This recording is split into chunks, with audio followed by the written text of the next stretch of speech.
Good morning and a warm welcome to your show, Sunny Mornings in San Diego.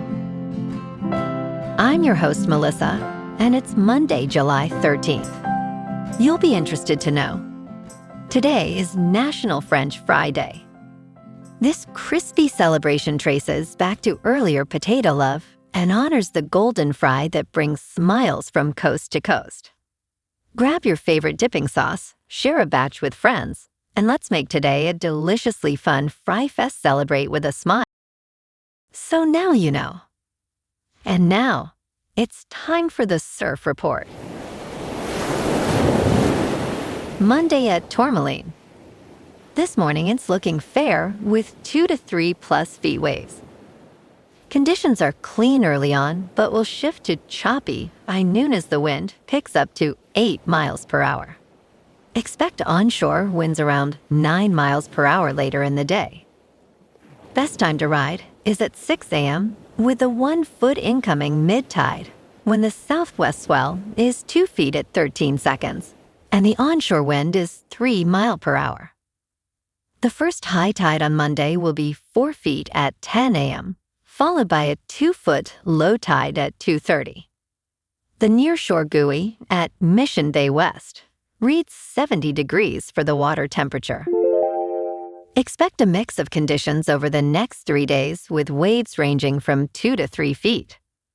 Tuesday starts choppy with a steady 2 to 3 foot swell, but winds will create challenging conditions throughout the day. Wednesday improves with cleaner faces and consistent 2 to 3 plus foot waves, making it the best day to paddle out.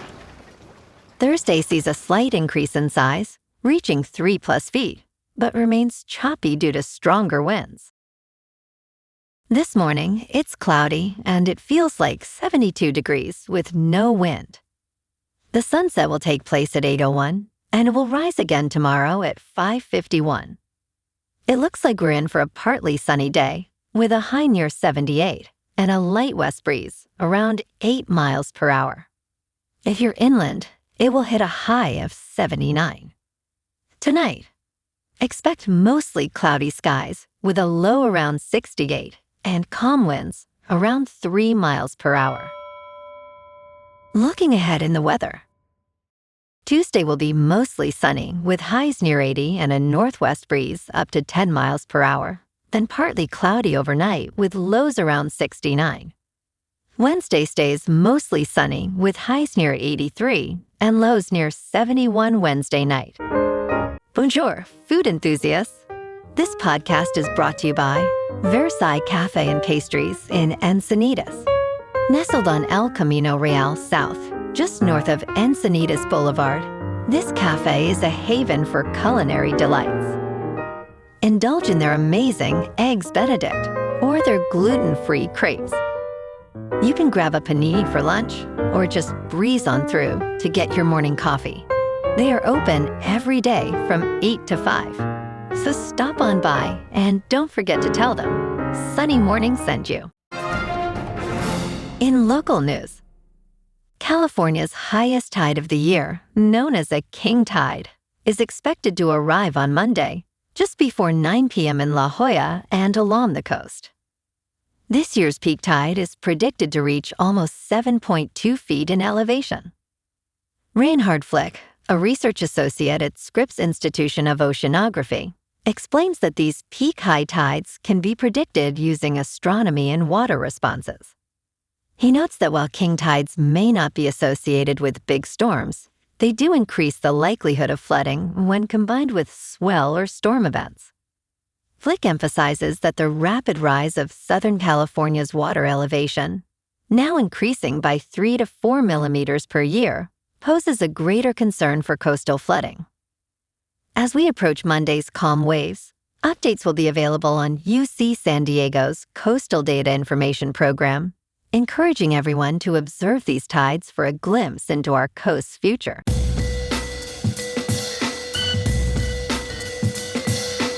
Now on to sports. Robert Whittaker met the media Saturday after his win over Nikita Krylov at Ultimate Fighting Championship 329. Whitaker put away Krylov with a third-round technical knockout to close out the prelims at T-Mobile Arena in Las Vegas. Whitaker was making his Ultimate Fighting Championship debut at light heavyweight after spending his entire tenure with the promotion at middleweight. Everything that could go right did go right. I can't express to you how good I feel, Whitaker said. Now he feels he is in title contention at 205 pounds after this victory. Winning opens doors, and I have won, and the doors are open, he added. In local sports, the Padres took the rubber match against Toronto yesterday, 5-4, in a tight contest that came down to late-inning heroics at Petco Park.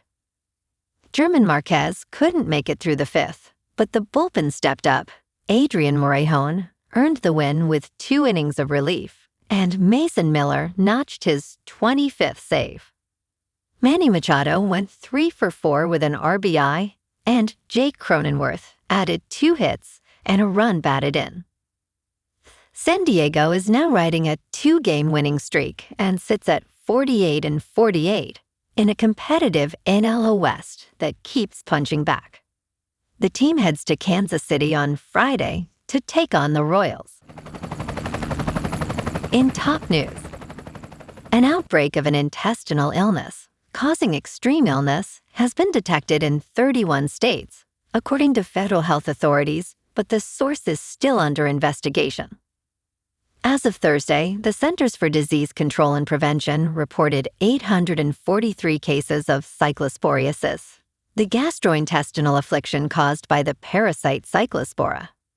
However, the actual number of infections is likely much higher, as many recover without medical treatment. Health officials from California to Texas to Florida have reported cases of cyclosporiasis since early May. Cooking produce effectively prevents infection, as heating food to 158 degrees Fahrenheit kills cyclospora.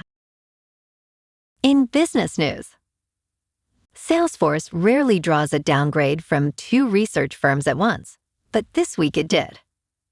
On Thursday, July 9th, KeyBank Capital Markets and Bernstein downgraded Salesforce to a hold, causing the stock to fall roughly 3% to 4% at its low before steadying the next day. Both firms expressed concern that the adoption of Agentforce, the company's flagship artificial intelligence agent platform, is progressing more slowly than expected. A recent survey revealed that more chief information officers plan to trim Salesforce spending over the next year than raise it. This trend raises caution across other software names as well. In crypto movement, Bitcoin is up 1% over the weekend to about $64,000. Ethereum is up 3% to just over $1,800. And XRP is down 1% to $1.09. Moving on to a more local vibe. In our community spotlight on health and wellness, we are working with a national Pilates studio to bring you some free classes, so listen up. Check out Club Pilates, with several locations in the San Diego area. Pilates presents a comprehensive wellness approach, cultivating strength, reducing tension, and elevating mental well-being. Scientific research affirms its benefits. So now you can check out Club Pilates for a free class, with locations in Encinitas, Solana Beach, Oceanside, La Jolla, and more. Just be sure to tell them Sunny Morning sent you by. And now, back to the show. Let's talk tech. The Chinese space age is upon us. The People's Republic is pioneering various space initiatives, solidifying its role as a power player in Earth's orbit and beyond. A Chinese spacecraft is now within mere miles of one of the Earth's 7 mysterious quasi-moons, the asteroid known as Kamoa-Lua. Launched in May of 2025, the Chinese spacecraft Tianwen-2 is now just 12.5 miles from the asteroid's surface. After traveling around 620 million miles, the craft will spend nearly a year studying the asteroid before attempting to scoop up samples. Should it succeed, China could become the third country to pull a sample from an asteroid. And in entertainment news, Paramount is reportedly considering leaving California as the Golden State and others prepare a lawsuit over its planned $111 billion takeover of Warner Bros. Discovery. On Sunday, Semaphore reported that friends and advisors to Paramount chief David Ellison are urging him to relocate his corporate headquarters out of the state. The news follows reports that California is preparing to file a lawsuit to block the merger, according to the New York Times. Ellison is being pushed to consider relocating, which would move $30 million in planned spending out of California if Attorney General Rob Bonta sues. However, no decision has been made regarding a move. Paramount bought space in New Jersey last year, signing a 10-year lease for over 285,000 square feet of 1888 Studios production campus in Bayonne. This makes Paramount eligible for a tax credit of up to 40% for movies and television shows filmed in the state. Meanwhile, California has reportedly taken the lead on a potential lawsuit to block the merger, with states including New York, Washington, and Connecticut planning to join in. A draft lawsuit claims the merger would hamper competition for major films, among other concerns. Paramount argues the deal will boost competition in Hollywood, saying it is necessary to compete against tech giants like Netflix, Amazon, and Apple. Reuters reported that a lawsuit could be filed as early as this week, while Paramount aims to close the deal in the third quarter of 2026. Paramount expressed confidence in the transaction, stating, "We are confident the facts and the law support this transaction, and we will continue to defend it vigorously."